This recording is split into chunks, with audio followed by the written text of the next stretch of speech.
Hi and welcome. Thank you so much for tuning into In Style Atlanta. I'm Sky. I'm Merritt. And I'm your girl, Shayla Ray.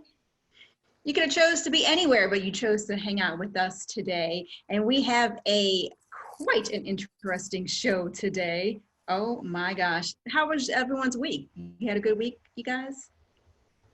My week was great. We're going to talk about why my week was so great very short. I can't wait to hear that. I know. Every day with the Lord is a good day for me, so you know. Amen. Give me a high five on that, Shayla. Woo! All right, well, you know what, Merritt? Let's jump right into it. What's going on Capitol Hill?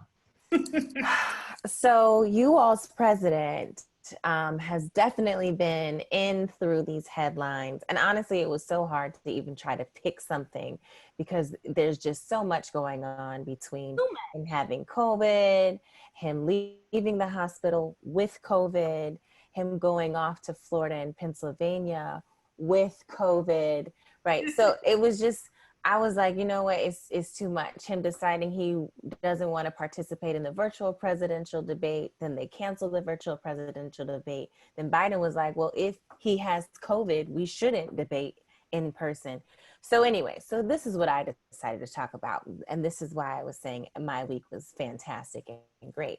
Did you ladies check out the VP presidential debate with the confirmed Kamala Harris and with our current VP, Robert Pence? Were you ladies able to check this out? I saw that fly on that hair. Everybody saw that. But yeah, no, I couldn't do it. I mean, just my emotions and it's just so much at stake. And I just literally can't take anymore. And I said, you know what? Mary is going to give me the scoop. So I didn't watch it, but I did see the fly. But look, after the presidential debate, I was like, you know what? I feel like it was indicative of the current regime, right? It's a shit show. Flies love shit. You know what I mean? Like it was love bullshit. There we go, right? So this debate, though, Shayla, if you do have a chance, try to catch some clips because this debate actually was somewhat an actual debate, right? Like there was somewhat of respect. People weren't talking too much over, and it wasn't nearly as bad as the presidential debate. And there was a plethora of topics that needed to be discussed, from healthcare, from COVID, from very pointed, specific questions about Breonna Taylor and the ruling on Breonna Taylor. It was interesting because Pence basically, well, no surprise, Pence agreed with it. Kamala didn't. And so he tried to kind of jump on Kamala for disagreeing. But she's like, yeah, it's America. It's good. There was a lot. But I wanted to talk about a lot of the backlash that was happening from Kamala's facial expressions. And so this to me was one of these moments where I was like, if she weren't a Black woman, would they be saying the things that they would say? So it ranged from, I mean, the commentary ranged from how she was laughing things off, how she was checking out, how it was a range of things that were happening. And so what I wanted to ask you all as other Black women, okay, tell me about how you feel when you are in a space where you're the minority and you know that you have to be on your P's and Q's, but you also want to still make sure that you're respected and you still want to make sure that you get your point across in these professional settings. Shay, it seems like you want to say something first. I have a question first. Yeah. And it's because I didn't see the debate. Mm-hmm. Do you feel that Senator Harris was actually being her true, absolute, authentic Black self, or did you feel that some of it had to be a little bit even curved? Because it's really unfortunate that we are the one people that have to be somebody else when we go into situations because of this, because we're, deemed as angry and Black women. And, so do you think that she was even kind of not being her full self, but just curving it a little bit? Absolutely. And she had to. Um, Right, right. but Not there saying was, that she didn't have to. She had to. she Yeah. had to. But then there were so many moments where I felt so proud and I felt so seen because I felt like someone else understood the mental Olympics that Black women have to go through, right? And it's one of the things that I just actually recently launched. There's a new advice column in case you all haven't checked it out yet. It's called The Space for Black Girls. It is career advice from a recruiter. Me, I'm a recruiter. And it really is just a space for these types of issues where when you want to get some advice on what you need to do when Karens and Kevins, like Pence, are on stage and they're poking the bear and you're trying to figure out how you're supposed to navigate in these spaces, I want everyone to use the advice column so that you all can get really good pointed information and get really good pointed advice. But Sky, you were going to say something too.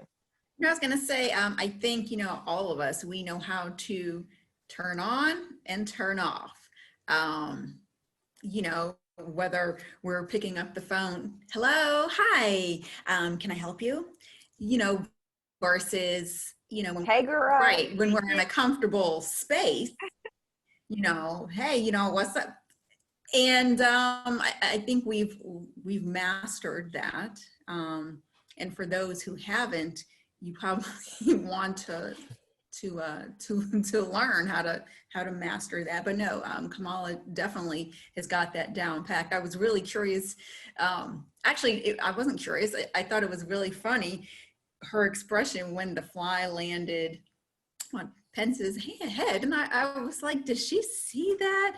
Because if you noticed her face, I felt like she was like, About to laugh. yes, It's yes. no way not to see a black fly on white hair. Mm-hmm. No way. Yeah. And you're right there. And Yeah. that fly was not fleeting. It was staying It there. was hanging around for like 2 minutes. Right. And I thought to myself, ladies, I said, now what would I do if I was Kamala and that thing, the fly landed on his head? And I know me, I'm sorry, I probably would have just started laughing and snickering, but she did an excellent job of keeping it together. Yeah. I think the best, like my favorite moments of the VP presidential debate was when he tried to continue to talk over her and mansplain or just be disrespectful. Um, then she would literally stop him and say, "I'm speaking. I'm speaking," on some just like, I "Hey." saw those memes. I saw those memes. She was not playing, and it was the most respectful way to do that. I think the other thing too, and for our viewers especially, Pence was saying there was a lot of misinformation, not a lot, there was some misinformation from Senator Kamala Harris, and there's definitely just like blatant lies from Pence. CNN and also ABC News and the Washington Post all did a very, very fantastic piece to just pull through all the things that were being said and actually fact check and give the correct information. So if you haven't checked those things out, please do. If there's still so much time to vote, please make sure you have the correct information before you make your decisions about it. But overall, I mean, the presidential, go ahead. I did want to touch on that though Mhm. about the black woman thing because I wanted to ask that question, but I feel like we need this because I think in a perfect world, when we progress to a point where we don't have to even teach our kids and say, "Hey, this is you have to be somebody else to be in these rooms." One thing that I admire so much about some of the greats and some of the most successful people is they can authentically be who they are when they walk in rooms. And politically, we have not gotten there. So I'm hoping that this is a step in the right direction. I love the expressions. We see Trump making expressions all the time, and all the many faces that he makes all the time. But to single out a black woman again just shows us how far that we really have to go. I couldn't agree more, and I think that's why I mean, I think it's one of the reasons why I wanted to start the advice column as well, because a lot of women in my circle had so many various scenarios that were similar where they're just being ostracized because they're Black, and trying to figure out that landscape by yourself is not easy. And I am fortunate where one, my job is to literally recruit people and I'm in HR. But I think the other piece of that too is I've worked at a lot of places, and because of that, I have a lot of experience on, especially in the South, just like those dynamics of like, you know, one, like being a Black person in the South, but then two, like also being a woman in the South, and like the undertones and undercurrents that people are like assuming that you should and shouldn't do, and the roles that you should and shouldn't play. And you got to be strategic and be able to just like, listen, this is what's happening. What do you think I should do in those ways? And I feel like Kamala, and I still, you know, my forever First Lady, Michelle, is one where she has figured out how to be her authentic self, and she don't care. Right. And Michelle gonna have a face, she don't care, and so what? right. This is who I am. And, you know, this is why, you know, Black women are leading in entrepreneurship, because a lot of times they feel like they can't get into that space and, you know, be themselves. And so, hey, you know, we got a long way to go. We do. And the presidential debate just gave me all the warm feels, because the shade that Kamala was throwing without saying words was just everything for me. Sometimes it's in not saying anything. It was them faces she had, baby. Said it all. Said it all. That's like Okay. Black Mama 101. It was. It was. I love It it. literally was. And we needed her to be Black. We did. We needed her to represent. So Well, I have feelings about Kamala, but in that moment, I was very proud of. I was proud to be a Black woman. good. And then there was Michigan. Oh yeah. So 13 people have been charged in a plot to kidnap the Michigan's governor, Gretchen Whitmer. This is a domestic terrorist plot to kidnap her. And it was their plan to overthrow several state government employees that are believed to violate the U.S. Constitution. Of the 13, 6 were charged federally with conspiracy to kidnap, and 7 other people were associated with the militia group Wolverine Watchmen. There's still a lot more that is developing with this story, but I would love to just kick it off and hear what you all ladies think about this craziness here. Right. How about Trump's response? That right there is just, Or lack thereof. right, which is ridiculous. I mean, it's not a hidden fact that he doesn't care for her, No.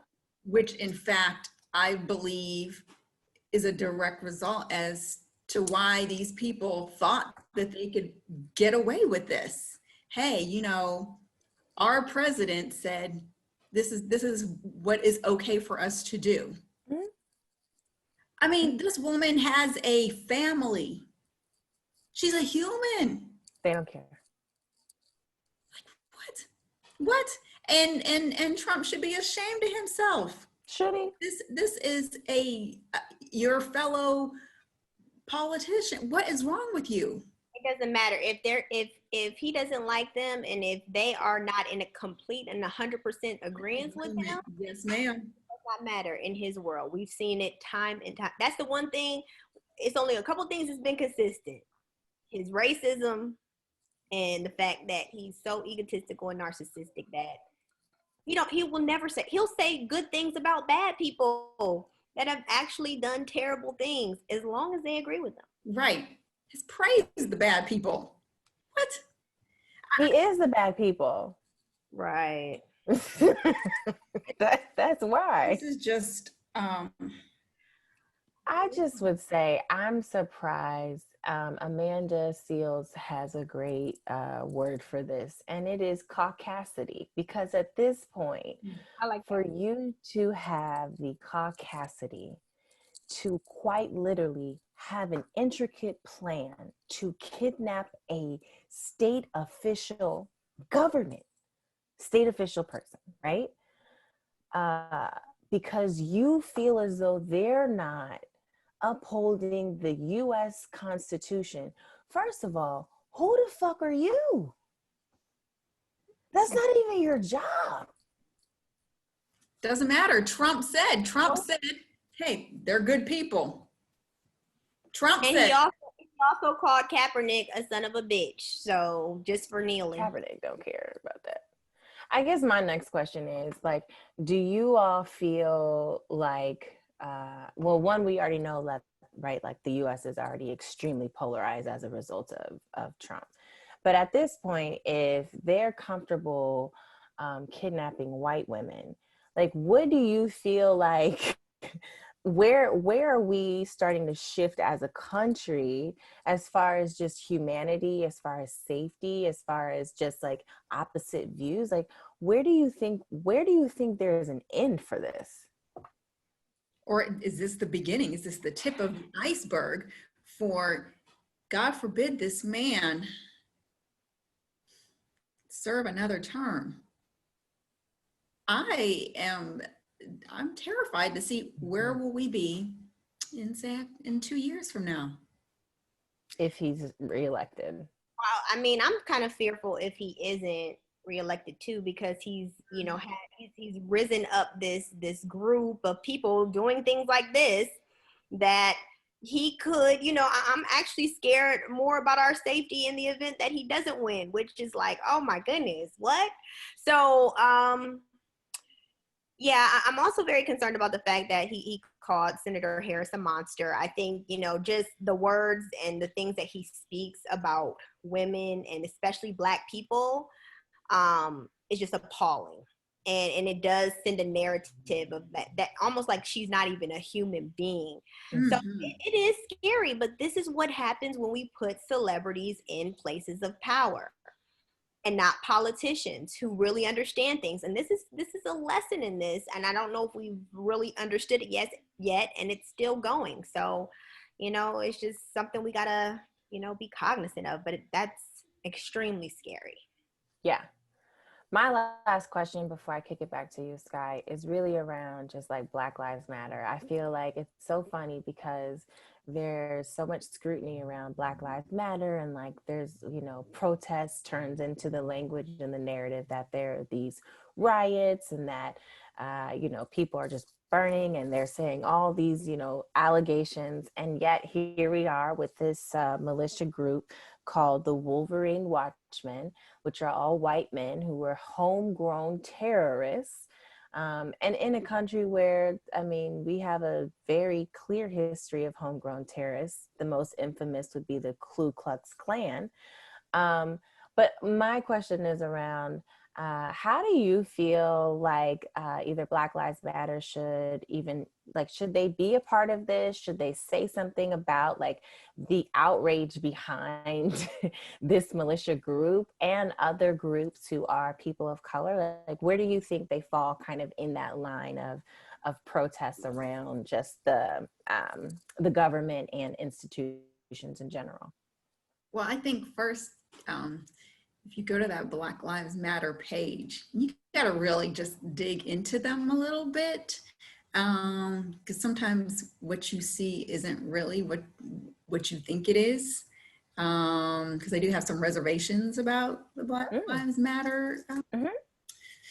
Overall, on that. Don't be right. You thought she was just gonna skip right on over it, right? And acting all nervous. Go ahead, speak it. They ain't coming at I'm not nervous, but yeah. So if we want to dig in, so when you go to that website, there is I think another agenda. Like I said, I like overall, what they're trying to achieve, but when you dig into it, you have a lot of, I want to say originally it was started by lesbian group, and there's an agenda, another agenda in terms of LGBTQ group. Okay. Yes. So there is an agenda there. Is it wrong or right?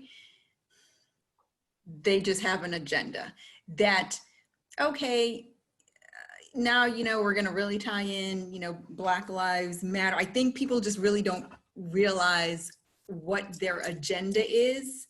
And if they were to maybe come out, so to speak, Pun intended. exactly, with what their exact agenda is, then, okay, that's okay. But don't hide it. Don't bury it under. What if it's just several? What if they have several agendas? One leg is LBGT, Right. another is, the injustices that happen. Like, what if it's several? I mean, well, that's fine, but address it though. Let's not cover it, and so that way people think that it's, Black Lives Matter without this other hidden agenda that you have. Then with that, I have no problem. Just be transparent so that people know, because I don't think people really know the true backstory. That's why I always tell people, just go to the website and just read it. Is there anything wrong with that? No, I don't think that there's anything wrong with that, but just be transparent and let people know that, you might have several different agendas that you're trying to reach. That's all I have to say. Like I said, it's not that it's wrong, but just be transparent. So people, okay, I get it. So you guys are for this, and this. So not people aren't just thinking it's just this whole one like Black Lives Matter movement. So because it is that and some other things. It's interesting. I've seen their website. I just always, for how I interpreted it is where if you are a Black person, wherever you are on the diaspora of identity, then your life matters. But I mean, it says that it started from Trayvon Martin's acquittal back in, 2013? So it is. But go ahead, Shayla, before I kick it to Sky. What are your thoughts? Do you think, that's what I'm saying. It's a militia group, right? Like, if it's not Black Lives Matter, I feel like, Black Lives Matter, and I feel like the Black Panther Party, right? Like, there's all these negative assumptions about just people wanting equity. And now you have this literally homegrown terrorist group who's trying to sit up here and kidnap a governor. Do you think they should speak out and just share more about just what we're talking about when we say that there's clear inequities in this country? Of course. I think, we always should be speaking out because, again, we didn't get ourselves in this situation overnight, and we're not going to get ourselves out of it, obviously. We've been dealing with this since the beginning of time. So I think we have to optimize every opportunity to speak truth. That's one of my concerns about social media and just where we are. There's so much information, there's so much confusion, and there's so many points to touch on, but I definitely think we need to continue to be consistent in our narrative and pushing the agendas that we have. That's it for me, Sky. I'm gonna kick it back to you. I gotta tell you, all of this little information doesn't seem just like this. Our government is really like a Bravo reality show. I don't know. There's a reality show ain't as real as this is. Woo! But I gotta tell you, but Shayla, I know you got some hot tea. So let's dig into the world of reality TV at that. Yes. Well, I'm going to talk about reality TV, but I did want to talk about a celebrity topic first. So Tory Lanez was officially charged with shooting Megan Thee Stallion. So I'm excited about that. We talked about last week her SNL performance, and by the way, the governor was asked, how he felt about that performance, and he just said it was ignorant and all this other stuff. Which governor? The governor of Kentucky, who, Oh, that coon! I remember that. Yeah, him, exactly. But I'm happy that he was charged. At least charged. Wait, the governor or the AG? They asked the AG, didn't they? They asked AG. That's right. Yeah. AG. That's us. Yeah, not the government. Yeah. My fault. Yeah, I don't know if the governor is a coon or not. I know for sure the AG is. AG is yes. But Yes, so I'm really happy that Tory was charged, and we don't know what the case. He's still saying that he didn't do it, and it's just going to be very, very You gotta die with a lie. right. Yeah, you gotta die with a lie at this point. And he's going to, yeah. I He mean, has to. He made a song. He has to die with a lie.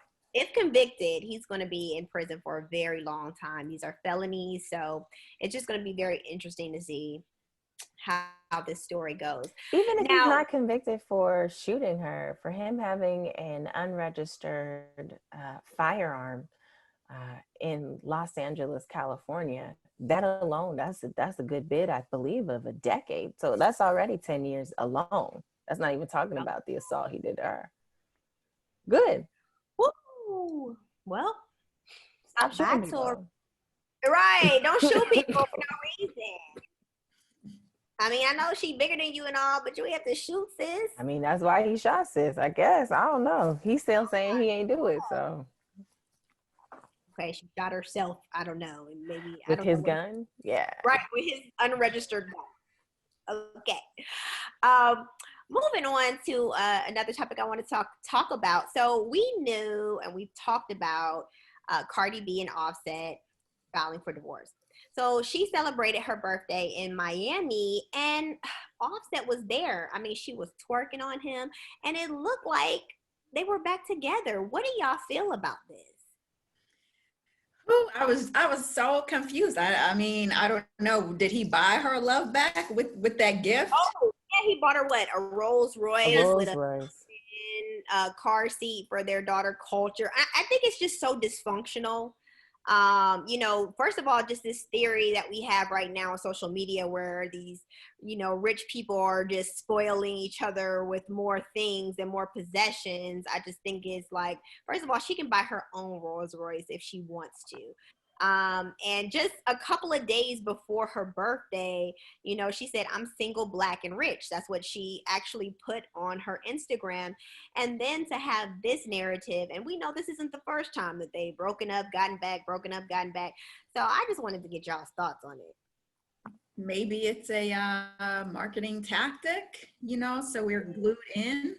I mean, this is, you come out and you say that you're tired of, going back and forth with Offset. You're tired.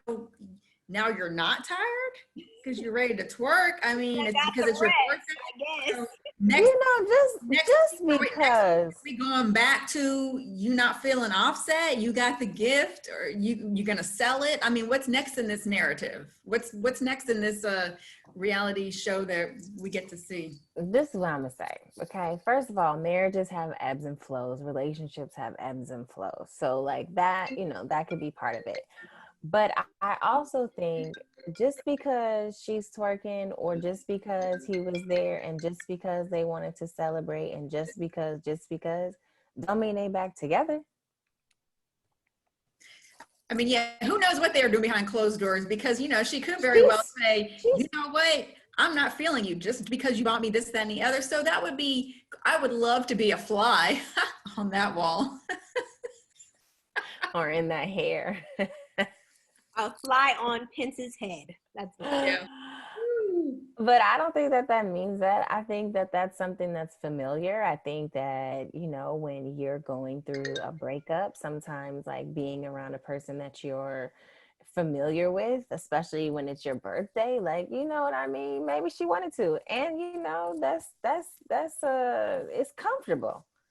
That don't mean they together though, because I do, once you have a kid, y'all know things change, and I might, have fun that day, but that doesn't mean that I want you to be around and let my daughter think that this is okay. You know what I'm saying? So I don't know. We'll see. She might just be having fun. Shoot, Cardi is a stripper. Twerking on somebody don't mean nothing. Yeah, that conversation afterwards, she might be like, "Look, Jigga, don't get it twisted now." She's a stripper. I hope so. That's honestly my hope, because I think, is the dysfunction, like you said, for the kids. We can have fun all day. We can have a relation. We're in each other's lives forever. So, I mean, it's no reason for me to hate you. But when it comes to the, you know, what's functional to show our kids and our generation, like that's a whole nother thing. So I totally agree with that. Speaking of the, you know, reality TV and celebs who are no longer together, as you guys know, this weekend was Cynthia Bailey's wedding to her fiance, Mike.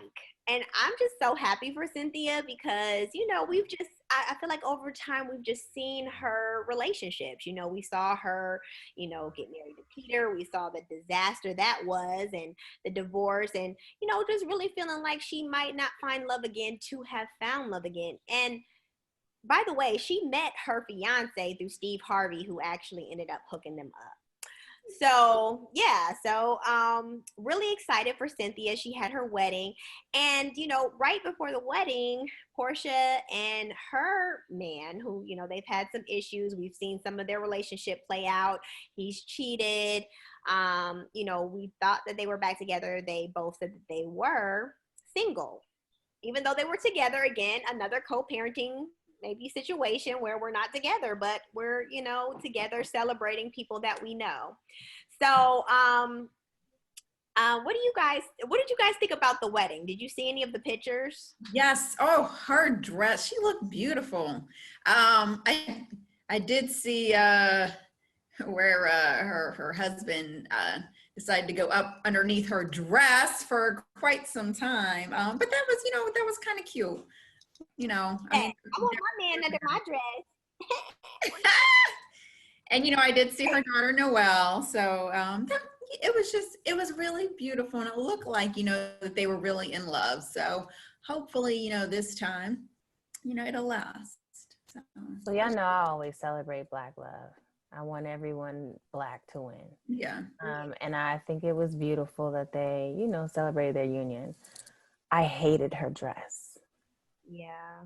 I hated her dress.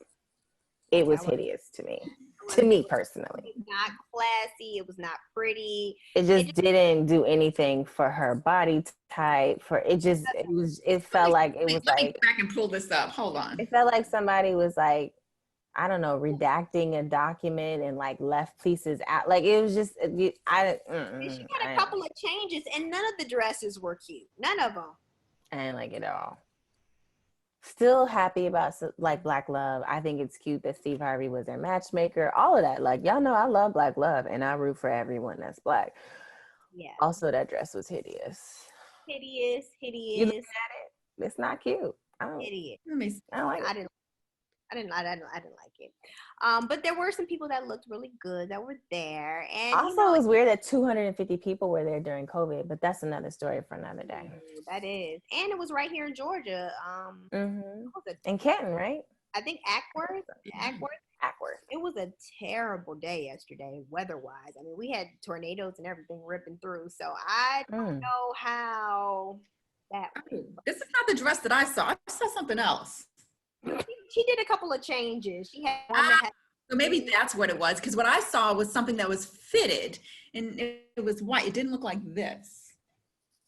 Girl, I didn't like any of them. A mess. All of them. But I mean, well, at least she didn't go with pure white. Was Nene there? I don't think Nene was there. Girl. Honey, I don't think Nene was there. Nene ain't in the headlines either. We gonna see what Nene gonna do, baby. Nene, Lanithia. She does have a new lounge that she's come up with that's going to be opening in the Atlanta area. So that should be very interesting. It looked really nice. What y'all think? Nene always gonna make her money. I'm not worried about that. I wonder if she's going to have she's going to make some appearances there. That'll be quite interesting. I'm sure she will. She'll probably invite her good friend Peter, because she's closer to Peter now than she is with Cynthia. That's very shady. So speaking of Real Housewives of Atlanta, I mean Potomac, you know, it's just been juicy. We've been seeing fights. I am so excited to see tonight. We're gonna have a recap about it, but apparently this season, you know, the husbands are going to be fighting. Candace Dillard's husband, Chris, and Ashley Darby, husband, the one who's been known to be a little on the gay side and cheating, are going to get into a little bit of a tussle, what looks like from some of the previews. And Ashley ends up, you know, kind of siding with Monique and supporting her through this legal battle, because I guess Candace actually pressed charges after the fight with her and Monique. And so that caused another little rift between Ashley and Candace. You know what I think? I think that we should have a special edition of like WWF The SmackDown, and it's just a reality show version, and we put all these little idiots all in one little they can be in this ring, right? And they just going in. I would love to see that. Oh my gosh. I would probably pay some money. That would be a great pay-per-view special.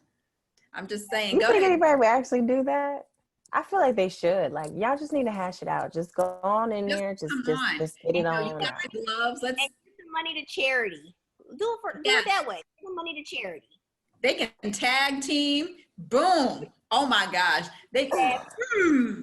Oh, I would love to see that. Come on. That would be funny. We should figure out how to make that happen. That would be actually very interesting. But the last thing that I want to touch on, you know, I just want to let you guys know it's the fourth quarter. The Lakers are up 94-71. Looks like we are going to be the champions. Okay, we got about 5 minutes left. Okay. And just a fun fact, when we win today, that means we will tie with the Boston Celtics as one of the teams that have the most playoff championships. I hate the Celtics. I'm a die-high Lakers fan. I'll bleed purple and gold till I die. Just FYI. That's amazing. And I think this is just great for the story of LeBron. I mean, this is the third team that he's played on. He's gotten a ring in every single team that he's went to. The West was a way harder, you know, transition, and he still made it happen. Not to mention the late, great legend Kobe Bryant passing away this January, who was the Lakers, who was LA. This is a great, you know, thing for his legacy and the Mamba mentality. So congratulations to the Lakers in advance. In advance. Yeah. You gotta say in advance. In advance. Well, that's all I have, guys. Well, thank you so much. So I know we've heard all this interesting stuff going on. So I'm going to be bringing some great news. And so to kind of piggyback off of, you know, the NBA and the finals, I'm going to kick off my good news segment with one of the players. As you know, the players traveled to Orlando. They lived on the Walt Disney World Resort in their NBA bubble. And of course, the Houston Rockets did not make it to the finals. So, you know, they had to leave the bubble. However, one of the players decided to leave a generous tip, and such a big heart. So now the Houston Rocket player that did this, Russell Westbrook, he left an $8,000 tip to the housekeeping staff. They were staying at the Grand Floridian Resort. Yes, isn't that is just so beautiful. So, you know, when they left, he left this tip for the housekeeping staff. And as you know, as a housekeeping staff, it's not like you're, you know, making all this money, and especially now with COVID.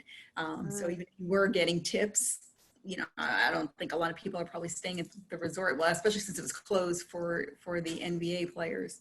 Anyway, so he left this tip, $8,000.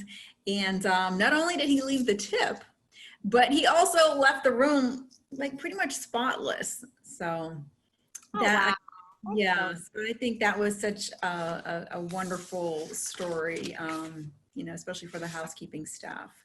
So now my next story, I'm going to bring it a little closer to home here in Atlanta.